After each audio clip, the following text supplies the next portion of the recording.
We're going to look at it. So foul there on Indiana, on hold there. But then that is a technical. That is a technical. Dead ball, contact technical. It's a little surprising to see so many of these happen in one game because... Oh, and I don't like the way Lexie held. The Indiana Fever walked into Minnesota against the Lynx with 5 players already sidelined. Caitlin Clark, Sophie Cunningham, Chloe Bibby, Sydney Colson, and Aari McDonald. Odyssey Sims limped onto the floor anyway, just to give them a fighting chance. And then, the referees delivered the biggest gut punch of the night. Lexie Hull takes an elbow to the face from Kayla McBride, and they call the foul on Hull. Caitlin Clark is furious. How does this keep happening? If you thought the injury crisis was bad, wait until you hear how officiating is stacking the deck against this team's playoff fight. Do you think the referees are out to get the Fever? Let us know down in the comments below. Let's go. Every time a game happens in the WNBA, somebody's getting abused, somebody getting beaten, somebody is getting hurt, man. Somebody is getting hurt every game in the WNBA, and they just fail to realize this, fail to have any protocols on stopping the nonsense, man. My goodness. Imagine going into a game against one of the league's toughest teams with more than half your roster unavailable. That's not an exaggeration. That's exactly what Indiana faced. Caitlin Clark was sidelined with a groin injury for more than a month now. Sophie Cunningham out for the season with an MCL tear. Chloe Bibby nursing a knee problem. Sydney Colson out for the season with a torn ACL. And Aari McDonald out for the season with a right foot injury. That's 5 players gone. Odyssey Sims, their hardship contract signee, essentially the backup to the backup to the backup of Caitlin Clark, wasn't even close to full strength, but with the roster so thin, she still dragged herself onto the court. Just reading that list of absences is exhausting, so imagine trying to compete at the professional level with those gaps in your lineup. The Indiana Fever's injury bug is getting into spooky territory. It seems like there's a new player every single day that's getting injured. Right now they have Caitlin Clark out, not sure if she will be returning this season. Sid Colson out with a season-ending ACL tear. Aari McDonald out with a season-ending fracture in her foot. Sophie Cunningham out with a season-ending MCL tear. And then just today, before the game, they announced that Chloe Bibby would be out with a knee injury, and basically they just said it's soreness and they're just playing it safe. This avalanche of injuries didn't just strip away superstar talent. It destroyed the very structure of Indiana's rotations.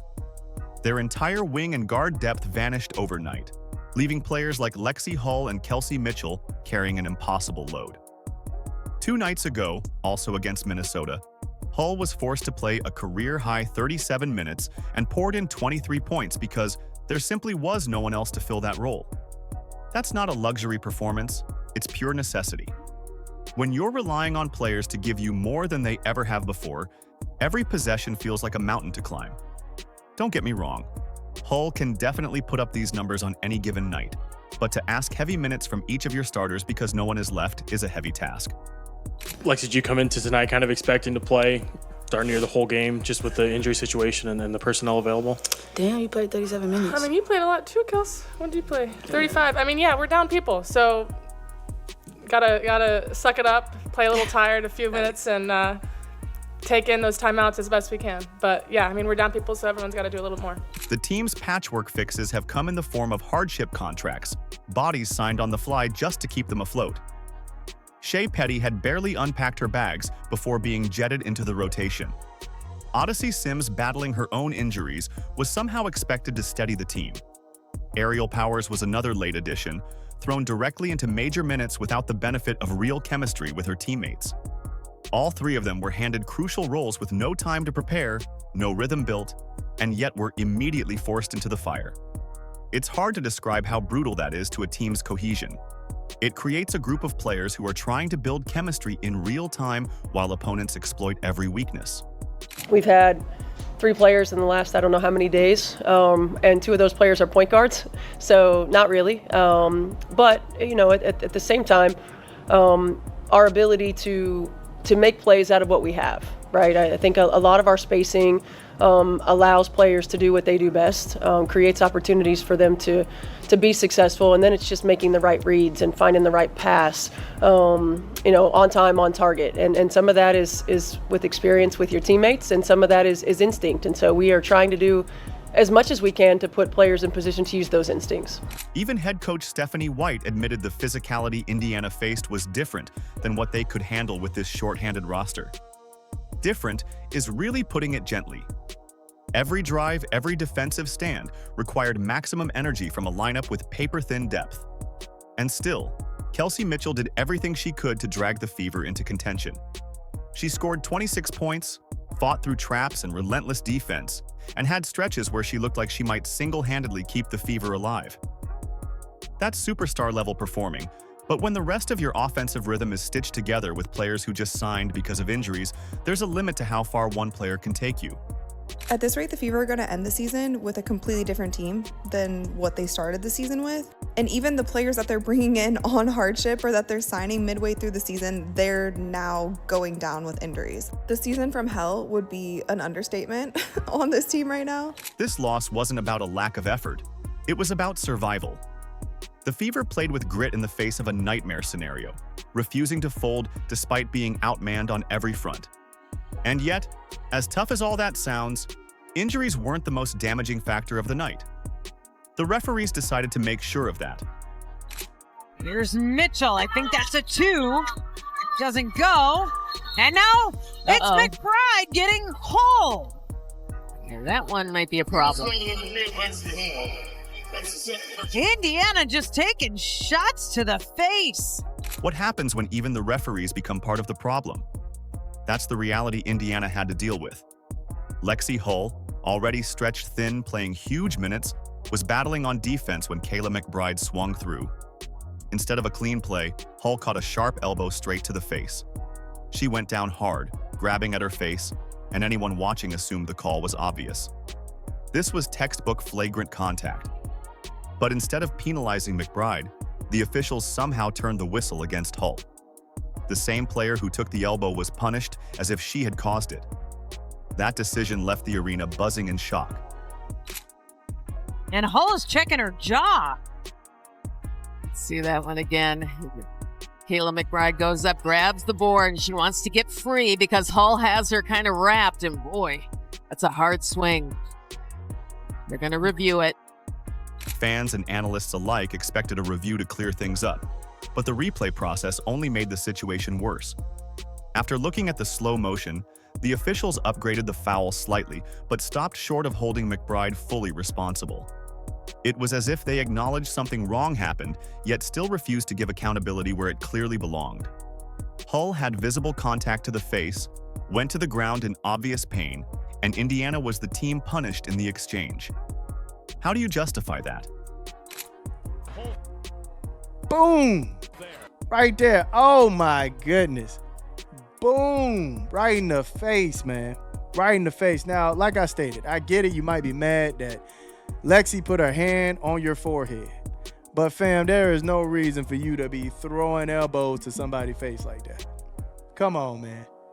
Throwing elbows to the face. Across social media, Fever fans erupted with frustration. Was this a one-off mistake? Or is it now a pattern of Indiana being treated differently by referees? Because time and time again, when a Fever player takes a hard shot, whether it's a shove, a body blow, or in this case an elbow, the call rarely goes in their favor. It's building a perception that the league is fine, letting opponents turn up the physical targeting as long as the team in blue and red is on the receiving end. Players already dropping like flies from injuries only fuels the anger. If you're already down half your roster, the absolute last thing you can afford is the officials helping pile on. Kayla McBride, 13 points for Kayla McBride. Hit Lexie Hull with an elbow. Foul on Lexie Hull. Hits Lexie Hull with an elbow, foul on Lexie Hull. I don't understand. Minnesota leaned into physical play all night. That style isn't illegal by itself. Plenty of teams use physicality to their advantage. But the issue came when Indiana's attempts to battle back weren't given the same whistle. Stephanie White has even hinted the game was called differently, a subtle way of pointing out that her team wasn't being treated on the same scale as their opponent. Anyone watching could see the difference. Drives by Fever guards were swallowed without fouls, but a bump on the other end immediately drew a whistle. And with every inconsistency, that simmering frustration from fans and players only got louder. This was intentional. Now, if it wasn't intentional, okay, give it a flagrant one. I understand it. She wasn't trying to do it. Cool. But this was intentional. All right? She had malice on the heart with this one. Bad intentions. Okay?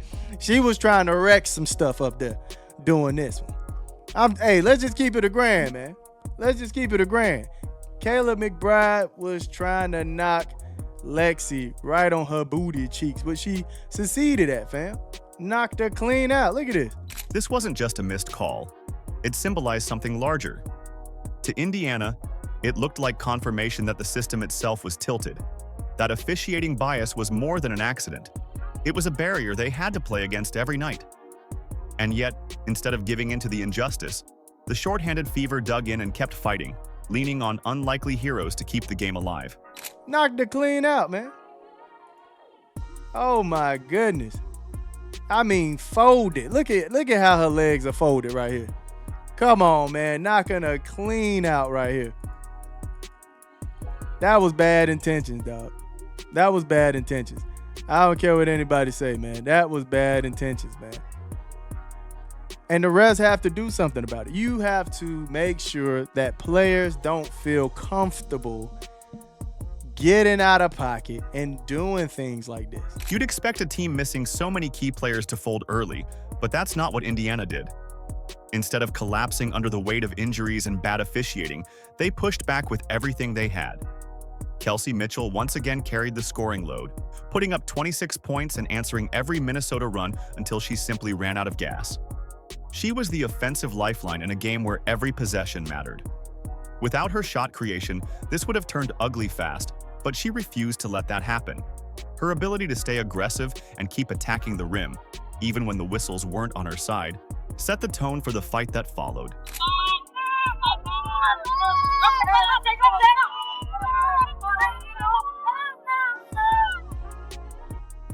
Indiana started this game 9 of 13, but has missed 4 straight until Shea Petty. The surprise came from Shea Petty, who had barely arrived in Indiana before being asked to deliver major minutes.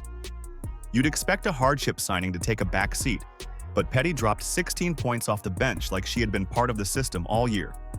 Coming in cold, with no rhythm and no built-in chemistry, and still stepping into an essential offensive role, showed exactly how much the Fever needed every ounce of contribution.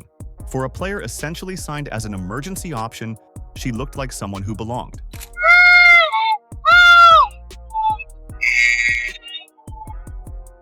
Reaction looked like it was a lot more violent than that. It still gotta hurt though. The pass from Williams. Oh, Collier is blocked. Aaliyah Boston held down the other side of the floor. Even while being doubled, bumped, and bodied all night, she remained active defensively and refused to let the Lynx dominate the paint. Her effort on the boards was constant, giving Indiana second chances and grounding a defense that was stretched thin everywhere else. Boston didn't have to put up wild scoring numbers to make an impact. Her composure and toughness were an anchor. And that steadiness is crucial for a team piecing itself together with short-term replacements. Everyone also noticed what Lexie Hull had done the game before. Dropping 23 points in 37 minutes might not sound like a season-changing performance, but when it comes from a player who isn't normally leaned on for that volume, it matters in a huge way. Hull's willingness to embrace a larger role in the middle of this chaos gave Indiana a chance to breathe. Add in Ariel Powers, another late roster addition forced into meaningful minutes after Cunningham's injury, and you begin to see how every piece was stretched beyond its normal weight just to keep this team moving. Dribble. Carrington got a piece of it. Powers gets it back. Second attempt, up and in. And she's fouled. The basket, and then she's just fighting and battling for her shot. That's why fans can't stop imagining what happens when the group finally gets Caitlin Clark back. If a shorthanded roster with emergency signings can push playoff teams to the limit, what could a healthy backcourt mean? The answer feels obvious. Right now, Indiana has slipped to 8th in the standings, holding on by a thread with every game carrying playoff-level importance. Their spirit refuses to die. But everyone knows there's one player who can truly change the future. And that's why all attention shifts to the biggest question. When does Caitlin Clark return?